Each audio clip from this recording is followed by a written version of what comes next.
आज मी अगदी सोपी मटकीची उसळ किंवा मटकीची भाजी म्हणू शकता मी दाखवणार आहे। हे घरीच मोड आलेली मटकी आहे, बाहेरून आणलेली नाही आहे। ती स्वच्छ धुवून घेतली आहे, मी निवडलीसुद्धा आहे। तर ह्या भाजीसाठी मी 1-1.5 कांदा घेतला आहे आणि त्यासाठी एक छोटासा टोमॅटो मी घेतला आहे, तो चिरून घेतला आहे। तर फोडणीसाठी मी ते लसूण, मोहरी, जिरे घालणार आहे। तुमच्याकडे जर आलं लसूणची पेस्ट असेल तर तीही घातली तरी चालते।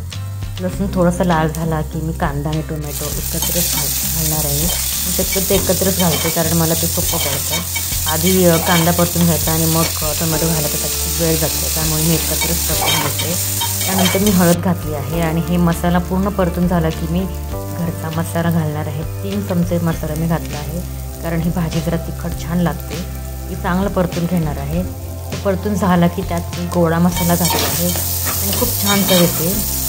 तर तुम्हाला असं वाटत असेल की भाजी थोडीशी लागली असं झाली, पण काही हरकत नाही। त्यात थोडंसं पाणी ओतलं की ते व्यवस्थित ती भाजी परतली जाते। हे बघा, इथे मी गोडा मसाला घातला आहे, थोडंसं पाणी मी यात घातलं आहे कारण भाजीत ते मसाला थोडासा खाली लागत होता, तर तोही चांगला मी परतून घेतला आहे।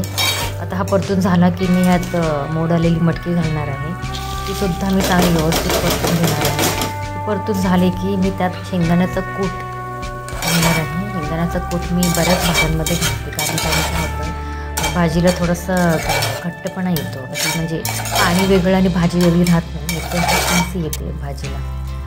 तर कोथिंबीर पण मी आत्ता घातली आहे। तुम्हाला जर शेंगदाण्याचं कूट आवडत नसेल तर तुम्ही स्किप केला तरी चालेल, पण भाजी छान होते, चांगली घट्टसर होते, त्यामुळे शेंगदाण्याचा कूट घालावा।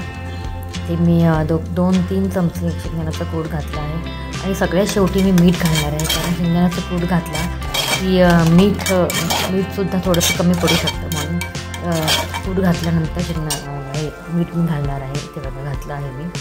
आता याच्यानंतर मी शेवटी पाणी घालणार आहे आणि झाकण ठेवून त्या झाकणावर सुद्धा मी थोडंसं पाणी ठेवणार आहे कारण जर भाजीचे पाणी आटलं लागू नये म्हणून ताटावरती थोडंसं पाणी घालणार आहे।